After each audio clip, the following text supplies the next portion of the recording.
Welcome to Mee TV news. బులెటిన్ల ముందుగా headlines. భగవాన్ బుద్ధుని పవిత్ర పిపరహ్వా అవశేషాల గ్రాండ్ ఇంటర్నేషనల్ ఎగ్జిబిషన్ కు హాజరైన ప్రధాని మోడీ.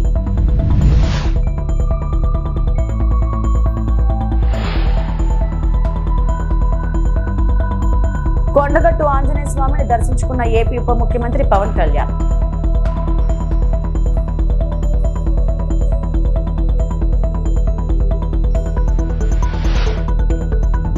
తెలుగు కేవలం భాష కాదు, మన జీవన విధానం. ఏపీ స్పీకర్ అయ్యన్న పాత్రుడు.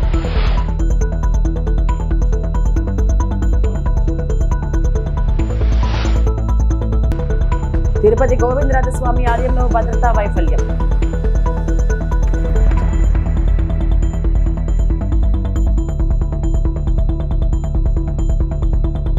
ప్రధానమంత్రి నరేంద్ర మోడీ న్యూఢిల్లీలోని రాయ్ పిథోరి కల్చరల్ కాంప్లెక్స్ లో the light and the lotus relics of the awakened one పేరుతో భగవాన్ బుద్ధుని పవిత్ర పిప్రాహ అవశేషాల అంతర్జాతీయ ఎగ్జిబిషన్ ను ప్రారంభించారు.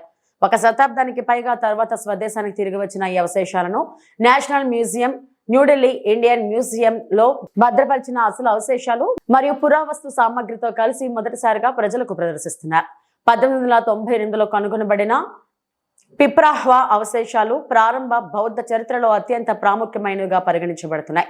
ఇవి నేరుగా భగవాన్ బుద్ధునికి అనుసంధానమైన అరుదైన చారిత్రక అవశేషాలు కావడం విశేషం. और जन सामान्य को इस प्रदर्शनी में सब कुछ बहुत आसान और सुलभ भाषा में समझ में आए तो इस प्रदर्शनी को एक व्यापक ऑडियो विजुअल कंपोनेंट का सहयोग मिलता है, जिसमें डिजिटल रिकंस्ट्रक्शंस हैं, इंटरप्रिटेटिव प्रोजेक्शंस और मल्टीमीडिया प्रेजेंटेशंस भी शामिल हैं। आप देख सकते हैं, जिसके ज़रिए आप इस प्रदर्शनी का आनंद ले पाएंगे। आप समझ पाएंगे कि आखिरकार इसका सांस्कृतिक और सभ्यतागत महत्व है क्या भारत के लिहाज से।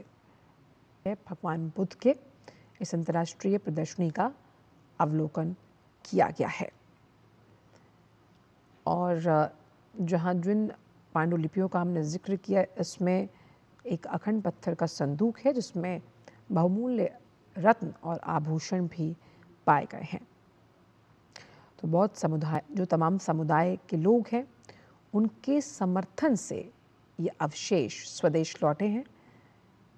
तो विरासत को संजो कर रखना जो प्रधानमंत्री की शुरू से कोशिश रही है, उस कोशिश की कड़ी में ये एक और स्वर्णिम अध्याय है, क्योंकि भारत की आध्यात्म विरासत और बौद्ध धर्म को किस तरह से इसकी महत्वता प्रासंगिक है और आज के इस युग में भी बुद्ध से जुड़े उनके वचन, उनके कथन लोग आज भी मानते हैं।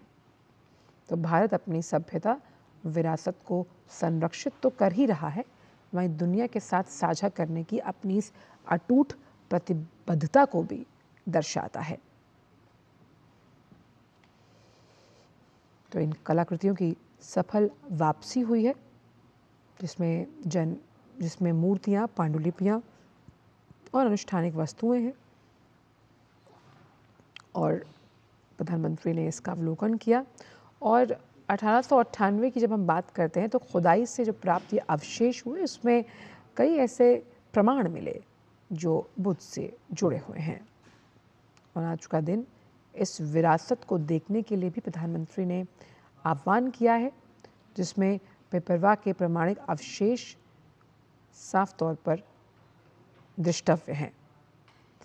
अवशेषों की स्वदेश वापसी के लिए जिस तरह से काम किया गया, उसका जिक्र भी प्रधानमंत्री ने किया और सराहना की है। और इस अंतर्राष्ट्रीय प्रदर्शनी का उद्घाटन जो है वो कैसे देश के युवा और बौद्ध धर्म की जो समृद्ध संस्कृति है, उन दोनों के बीच एक सेतु का कैसे काम करेगा, उस संबंध को भी उजागर इस प्रदर्शनी द्वारा किया गया है। ये समझना आज की युवा पीढ़ी के लिए बहुत अहम है कि बौद्ध धर्म के संस्थापक, बौद्ध धर्म की आध्यात्मिक महत्वता, उसके अनूठे ज्ञान के वचन कितने। ఏపీ ఉప ముఖ్యమంత్రి జనసేన పార్టీ వ్యవస్థాపక అధ్యక్షుడు పవన్ కళ్యాణ్ జగిత్యాల జిల్లా కొండగట్టు ఆంజనేయ స్వామిని దర్శించుకున్నారు. ఈ సందర్భంగా ప్రత్యేక పూజలో పాల్గొన్నారు. 35.19 కోట్ల టీటీడీ నిధులతో భక్తుల వసతి కోసం 36 గదుల ధర్మశాల, దీక్షా విరమణ మండప నిర్మాణానికి ఆయన భూమి పూజ చేశారు. అనంతరం మాట్లాడారు. శబ్దానాలు వ్యక్తం చేయాల్సిందిగా కోరుతున్నాం. అందరూ కూడా కరతాళ ధ్వనుల మధ్య శిలాఫలక ఆవిష్కరణ మహోత్సవం గావిస్తున్నారు. చాలాసార్లు నాకు కొండగట్టు పునర్జన్మనిచ్చిందంటే దానికి ప్రత్యేక సాక్షి మన సత్యం గారు.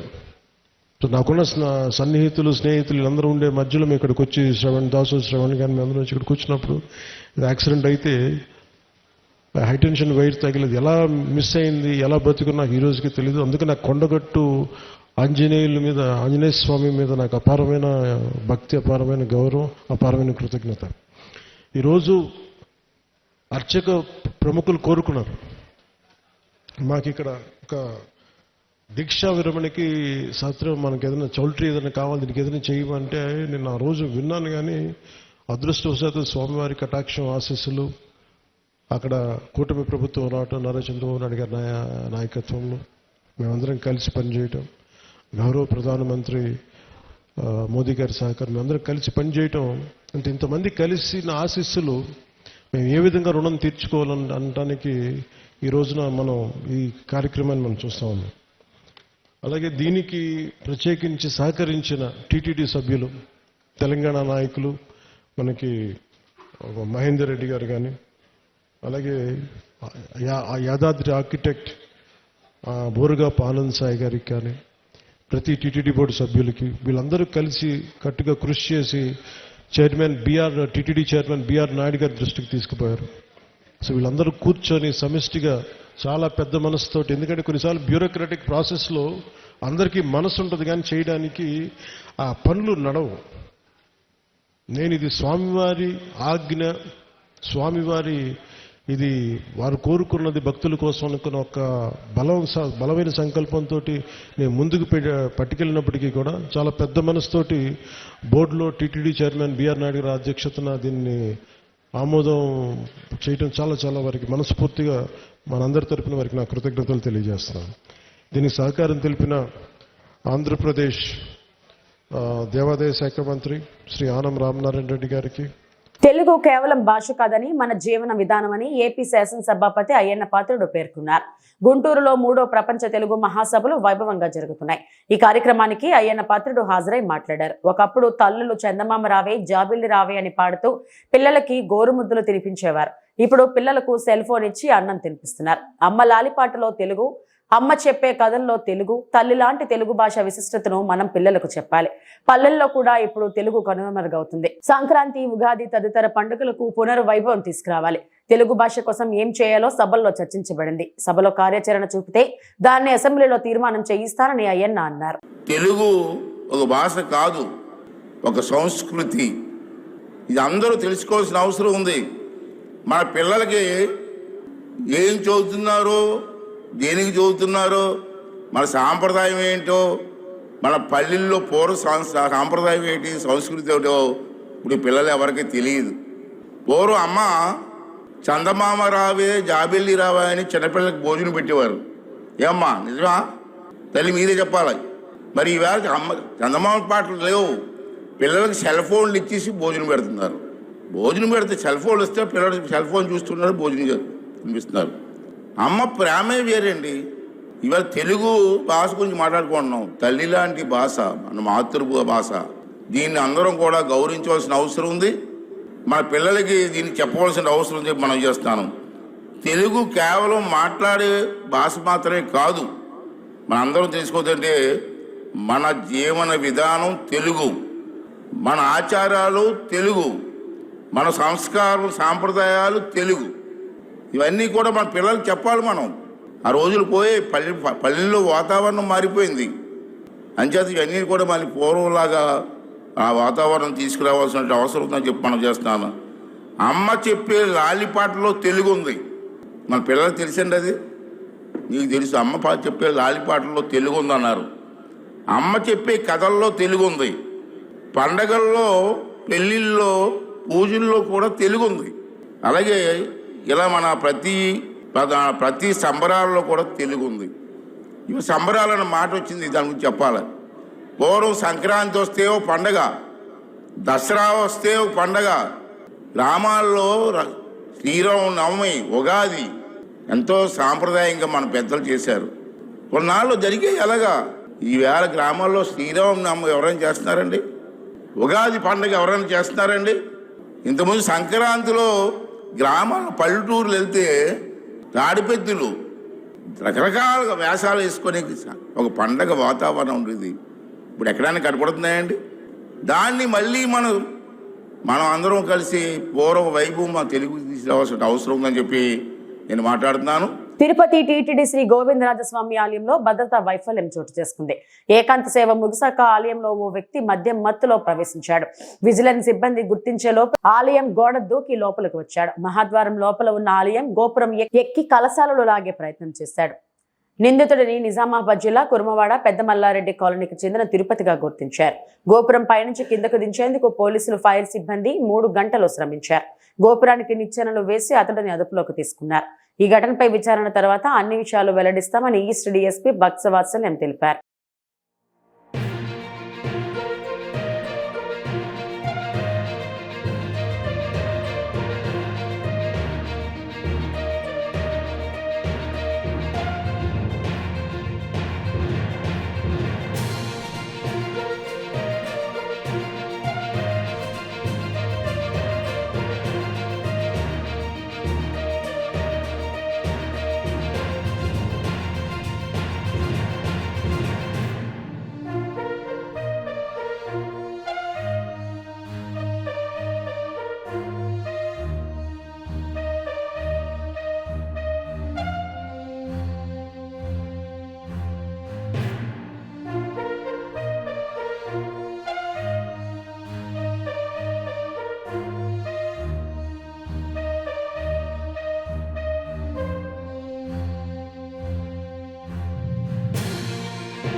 అనంతపురంలో మాజీ సైనికుల సహకార ఆరోగ్య పథకం ఈసీహెచ్ఎస్ పాలిక్లినిక్ టైప్ డి ప్రారంభించబడింది. మాజీ సైనికులు మరియు వారిపై ఆధారపడిన వారి వైద్య మౌలిక సదుపాయాలకు గణనీయమైన అదనంగా ఉంది. ఈ సౌకర్యాన్ని తెలంగాణ మరియు ఆంధ్ర సబ్ ఏరియా ప్రధాన కార్యాలయ general officer commanding major general Ajay Mishra నేడు అనంతపురంలో ప్రారంభించారు. ప్రారంభోత్సవ కార్యక్రమంలో పౌర పరిపాలనా ప్రతినిధులు, వివిధ సైనిక సంస్థలు మరియు పెద్ద సంఖ్యలో మాజీ సైనికులు మరియు వారి కుటుంబాలు చురుకుగా పాల్గొన్నారు.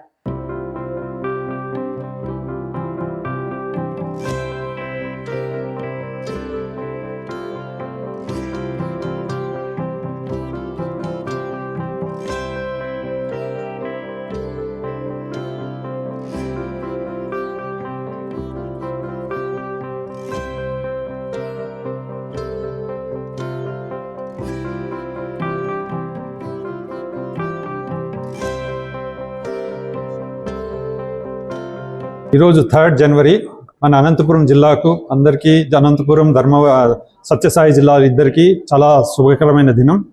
ఎందుకంటే today we are inaugurated our own ECHS veteran polyclinic. మన దగ్గర 5,000 చిల్లర సైనికులు ఉన్నారు, మాజీ సైనికులు. వారి ఆరోగ్యం కోసం మనం అందరికీ ఇక్కడ ఫ్రీగా ఉచిత విద్య ఇస్తారు. ఓకే, వైద్యం అందిస్తున్నాం. ఓకే, ఇక్కడ ఇంకా if it is required any specialised treatment, we have an empanelled hospitals are there like Savera, will send you them and it is free of cost. There is no single penny, and also we give the medicines for 30 days for every patient and free diagnostic and everything will be done here. So this is the very, very, very good opportunity to everyone. And it is a very good government of India has given us such a beautiful building and medical facilities to entire our both Satyasai Anantapur districts. Dhanyawad. Okay. Anantapuram జిల్లా గంజాయి batch పై ఉక్కుపాదం మోపిన అనంతపురం జిల్లా పోలీసులు. అనంతపురం నగరంలో గంజాయి batch కు special treatment ఇచ్చిన అనంతపురం 1 టౌన్ పోలీసులు. గంజాయి విక్రేతలను నడి రోడ్డుపై నడిపించుకుంటూ జిల్లా కోర్టు వరకు తీసుకెళ్లిన పోలీసులు. గంజాయి విక్రయిస్తూ పోలీసులకు పట్టుబడిన 4 నిందితుల నుండి 1.2 కేజీల గంజాయి స్వాధీనం. అనంతపురం జిల్లా ఎస్పీ శ్రీ పి జగదీష్ గారు ఆదేశాల మేరకు మా డిఎస్పీ గారి ఆధ్వర్యంలో మా అనంతపురం 1 టౌన్ పోలీస్ స్టేషన్ పరిధిలో ఉన్న గంజాయి ఎక్కడైనా అమ్మినా కానీ సేధించినా కానీ వాళ్ళపైన ప్రత్యేక చర్యలు తీసుకుంటున్నాం. అందులో భాగంగానే ఈరోజు గంజాయి విక్రయిస్తున్న 4 అరెస్ట్ చేయడం జరిగింది. అరెస్ట్ చేసి వాళ్ళకు ఇంతకుముందు కేసుల్లో ఉన్నారు కాబట్టి వాళ్ళ తల్లిదండ్రులకు గంజాయి తాగే వాళ్ళు కూడా కౌన్సిలింగ్ చేస్తున్నాము. గంజాయి ఎవరు అమ్మినా కానీ గంజాయి పట్ల మేము చాలా కఠినంగా ఉంటాము. ఎవరు అమ్మినా ఎవరు తీసుకున్నా ఏం చేసినా కూడా పోలీస్ శాఖ చాలా గట్టిగా వ్యవహరిస్తారని చెప్పి తెలియజేస్తాం. అమ్మే వాళ్ళని పట్టుకున్నామండి. అమ్మే వాళ్ళని పట్టుకున్నాము. దానికి అలవాటు పడిన పిల్లలు ఎవరైనా ఉంటారో కన్స్యూమర్స్ ఎవరంటే వాళ్ళని పిలిపించి దీనికి పంపిస్తాను, డి అడిక్షన్ సెంటర్కి పంపిస్తాం. ఇది వచ్చేసి ఇక్కడ ఆజాద్ ఫంక్షన్ హాల్ అక్కడ ఓపెన్ ఏరియా ఉంది కదా, సమాధులు ఉండే చోట, అక్కడ వీళ్ళని అరెస్ట్ చేయడం జరిగింది. గత 2-3 నెలల నుంచి అమ్ముతున్నారు. దీంట్లో ఒక అతను ఇమ్రాన్ అనే పిల్లోడికి ఇంతకుముందు కూడా గంజాయి కేసుల్లో ఇన్వాల్వ్మెంట్ ఉన్నాడు. మిగతా వాళ్ళంతా ఫ్రెష్గా అలవాటు పడిన వాళ్ళు, అమ్మడానికి అలవాటు పడిన వాళ్ళు, కొత్త వాళ్ళు. మొత్తం 1 కేజీ 200 గ్రాములు దొరికిందండి. నలుగురు కూడా టీవీ టవరు, బుక్కరాయ సముద్రం వాళ్ళు వివిధ మన టౌన్లోనే వివిధ ప్రాంతాల్లో ఉండేవాళ్ళు. తెలంగాణ ఉద్యమంలో రాష్ట్రం ఆవిర్భవించడానికి జర్నలిస్టుల పాత్ర ఎంతో ముఖ్యమైనదని మనందరికీ తెలుసు. జర్నలిస్టుల అభివృద్ధి మీరిచ్చిన హామీలకు కట్టుబడి నిధులు విడుదల చేయాలి. BRS MLC Elugundala Ramana. అధ్యక్ష, అవకాశం ధన్యవాదాలు. Telangana union of working journalist అని చెప్పని ఉన్నటువంటి సంఘం నిన్న వారు వచ్చి విజ్ఞాపిస్తున్న అంశం అధ్యక్ష, ప్రధానంగా తెలంగాణ ఉద్యమంలో జర్నలిస్టుల పాత్ర ప్రధానం అనేది మనందరూ తెలిసిన విషయమే. వివరం కూడా దాన్ని కారణకు వీల్లేదు. పెద్దలు కేసీఆర్ 2016లో వాళ్ళ కూర్చోబెట్టి మాట్లాడి వాళ్ళతో చర్చించి వాళ్ళకు సరైన న్యాయం చేయాలని చెప్పనేటువంటి భావనతోని 239 జీవో ఇస్తే దాంట్లో మొట్టమొదలుగా 18,000 మందికి అవకాశం వచ్చింది అధ్యక్ష, జర్నలిస్టులుగా కార్డులు రావడం అనేది. అది తర్వాత 2022లో 23,000కు పెరిగింది అధ్యక్ష. అంటే పెరుగుతున్న సంఖ్యకు అనుగుణంగా వాళ్ళకి అవకాశాలు ఇస్తే నూతనంగా చూడటువంటి ప్రభుత్వం ఎన్నికలలో జర్నలిస్టులకు అనేక హామీలు ఇచ్చి ఇవాళ వచ్చిన తర్వాత వాళ్ళ కొత్త జీవో తేవడం వల్ల ఆ జీవో ద్వారా కేవలం 13,000 మందికే అవకాశం వచ్చే పరిస్థితి వచ్చింది అధ్యక్ష. ఆ జీవో నెంబర్ 2052. ప్రధానంగా ప్రెస్ కౌన్సిల్ ఆఫ్ ఇండియా గుర్తింపు ఇచ్చేటువంటిది కేవలం అప్లికేషన్ కార్డులే, ఇతర కార్డులు మాత్రం ఎట్లాంటి పరిగణలు తీసుకోరు. ఆ గుర్తింపు వల్ల వీళ్ళకు సరైన న్యాయం జరుగుతుంది అధ్యక్ష. ఒకవేళ వాళ్ళు ప్రమాదపరంగా ప్రాణం పోయినా ఇతరత్ర ఏమైనా ఇబ్బందులైనా కానీ 5 లక్షల రూపాయలు ఆ కుటుంబానికి ఇచ్చేటువంటి వెసులుబాటు ఉంది. అంటే దాన్ని కోల్పోయే పరిస్థితి వచ్చింది. రాష్ట్ర ప్రభుత్వ పరంగా పెద్దలు కేసీఆర్ గారు ఒక 40-42 కోట్ల రూపాయలు ఇస్తే గతంలో పెన్షన్లు కానీ వాళ్ళ విద్యకు సంబంధించి కానీ ఇతరత్ర ఆర్థికంగా వాళ్ళని ఆదుకున్నట్టు పరిస్థితి ఆ యొక్క ప్రెస్ కౌన్సిల్ స్టేట్ ఉన్నటువంటి ఆ కమిటీకి అవకాశం ఉండే. నేడు దాన్ని 100 కోట్లకు పెంచుతామనేటువంటి మాట కాంగ్రెస్ పార్టీ ఎన్నికలలో ఇచ్చింది. దానికి అనుగుణంగా ఈ మధ్యన ఒక 10 కోట్ల రూపాయలు విడుదల ఇస్తామనేటువంటి మాట చెప్పడం జరిగింది. చెప్పిన మాటకు అనుగుణంగా 10 కోట్లు విడుదల కాలేదు, 100 కోట్లు బడ్జెట్లో కేటాయించలేదు. ఆ చెప్పిన మాటకు అనుగుణంగా 10 కోట్లు వెనువెంటనే విడుదల చేయాలని చెప్పని, అదేవిధంగా రాబోయే బడ్జెట్లో 100 కోట్లు మీరు ఇచ్చిన మాట ప్రకారంగా కేటాయించాలని చెప్పని, దీనివల్ల వచ్చేటువంటి ఫలితాలు ఉన్నాయి అధ్యక్ష. వాళ్ళకు ఉండేటువంటి రాష్ట్రంలో ఆరోగ్య బీమా పరంగా కానీ, అదేవిధంగా జీవిత బీమా పరంగా కానీ, రైల్వే పాసులకు కానీ, బస్సు సౌకర్యాలు కానీ అవకాశం వచ్చే పరిస్థితి కనుక ఆ 100 కోట్లు కేటాయించినట్టయితే వాళ్ళకు న్యాయం జరుగుతుంది. దానికి అనుగుణంగా రాష్ట్రంలో ఉండేటువంటి జర్నలిస్టులు ఎవరైతే అర్హులు ఉన్నారో వాళ్ళకి ఇంటి స్థలాలు కేటాయిస్తామనే మాట ఇచ్చిర్రు, అది కూడా అమలు చేయాలని చెప్పని గౌరవ మంత్రి వర్యులకు స్వయంగా వారికి అనుభవం ఉంది. ఇందులో వారికి కూడా ఒక సంస్థ ఉంది, అందులో ఉండేటువంటి సిబ్బంది సాధక పథకాలు వారు తెలుసు కనుక వాటిని ప్రత్యేక దృష్టి పెట్టి రాష్ట్రంలో ఏ విధంగా అయితే ఉద్యమకారులకు ఉద్యమ నాయకులకు అవకాశాలు వచ్చినాయో దానికి అనుగుణంగా ప్రభుత్వ పరంగా వీళ్లకు సేవ చేయాలని చెప్పని మీ ద్వారా విజ్ఞప్తి చేస్తున్నాను. ధన్యవాదాలు. అధ్యక్ష, గౌరవ సభ్యులు ప్రస్తావించిన స్పెషల్ మెన్షన్ అంశాన్ని నోట్ చేసుకోవడం జరిగింది. Thank you. అనకాపల్లి జిల్లా నర్సీపట్నం గంజాయి వ్యసనంపై అవగాహన కల్పించేందుకు నర్సీపట్నంలో పోలీసులు విద్యార్థులతో కలిసి ర్యాలీ నిర్వహించారు. గంజాయి వద్దు ఆరోగ్యం ముందు, నిండు జీవితం గంజాయి పాలు కానివ్వద్దు అంటూ విద్యార్థులు నినాదాలు చేశారు. కార్యక్రమంలో డీఎస్పీ శ్రీనివాసరావు, పట్టణ CI Sheikh Gafoor, rural CI Revathamma పాల్గొన్నారు. యువత గంజాయి నుండి దూరంగా ఉండాలని పిలుపునిచ్చారు. Principal junior civil judge D Sribharani Abid కూడల నుంచి శ్రీకన్యా కూడలి వరకు నిర్వహించిన ర్యాలీకి జెండా ఊపి ప్రారంభించారు. డీఎస్పీ మాట్లాడుతూ హోంమంత్రి అనిత పాయక్రావుపేట నుంచి ప్రారంభమైన చైతన్యం సైకిల్ యాత్ర ఇప్పటికే 1000 కిలోమీటర్లు పూర్తి చేసిందని, గంజాయి నిర్మూలన కోసం కఠిన చర్యలు తీసుకుంటున్నామని తెలిపారు. విద్యార్థులు, విద్యా సంస్థల ప్రతినిధులు స్వచ్ఛందంగా పాల్గొని గంజాయి రహిత సమాజం కోసం కలిసి పనిచేద్దామని పిలుపునిచ్చారు.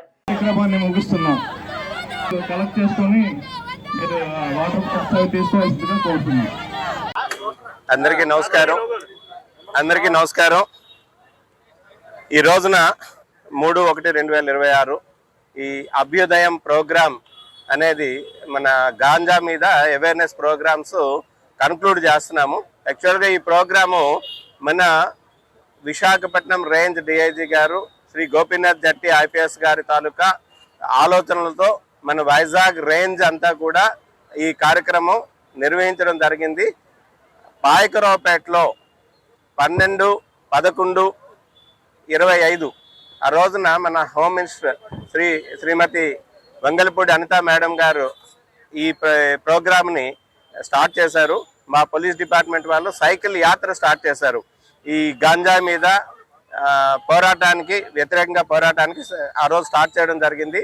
ఆ ప్రోగ్రాం మన విశాఖపట్నం, అనకాపల్లి, తరువాత శ్రీకాకుళం, విజయనగరం ఈ ఉమ్మడి జిల్లాల్లో ఈ కార్యక్రమం సుమారు 52 రోజుల పాటు 1000 కిలోమీటర్లు తిరిగి అవేర్నెస్ ప్రోగ్రామ్స్ కండక్ట్ చేశారు. ఈ రోజు కన్క్లూడ్ అవుతుంది. అందులో భాగంగా ఈ రోజు మన నర్సీపట్నంలో మన గౌరవ మ్యాజిస్ట్రేట్ మేడం గారు వచ్చారు. ఆవిడ చేతుల మీదుగా ఈ కార్యక్రమం కన్క్లూడ్ చేసే ప్రోగ్రామ్ స్టార్ట్ చేయడం జరిగింది. సో చాలా మంది స్టూడెంట్స్ అందరూ కూడా ఈ కార్యక్రమంలో పార్టిసిపేట్ చేయడం జరిగింది. ఈ అవేర్నెస్ లో భాగంగా మన ఈ అనకాపల్లి జిల్లాలో ఈ సంవత్సరంలో సుమారుగా 129 కేసులు రిజిస్టర్ చేయడం జరిగింది. అలాగే 423 మంది అక్యూజ్డ్ని అరెస్ట్ చేయడం జరిగింది. 8,864 కేజీల గాంజాను సీజ్ చేయడం జరిగింది. 118 వెహికల్స్ కూడా మనం సీజ్ చేయడం జరిగింది. అలాగే 7 లీటర్ల హ్యాషిష్ ఆయిల్ కూడా సీజ్ చేయడం జరిగింది. ఇదంతా కూడా పకడ్బందీగా మన అనకాపల్లి జిల్లాలో 5 చెక్ పోస్టులు పెడుతూ, అట్లాగే డైనమిక్ చెక్ పోస్ట్ కూడా ఆల్టర్నేటివ్ రూట్స్ లో కండక్ట్ చేస్తూ ఈ గుడ్ వర్క్ చేయడం జరిగింది. అట్లాగే ఈ అవేర్నెస్ ప్రోగ్రామ్స్ కూడా 5,032 ప్రోగ్రామ్స్ కండక్ట్ చేయడం జరిగింది. అందులో 1,68,000 మంది స్టూడెంట్స్ ని మనం ఎడ్యుకేట్ చేయడం జరిగింది. అట్లాగే 1,22,623 మంది విలేజర్స్ ను కూడా మన జిల్లాలో మనం ఇవి ఇప్పటివరకు నా బులెటిన్ అప్డేట్స్.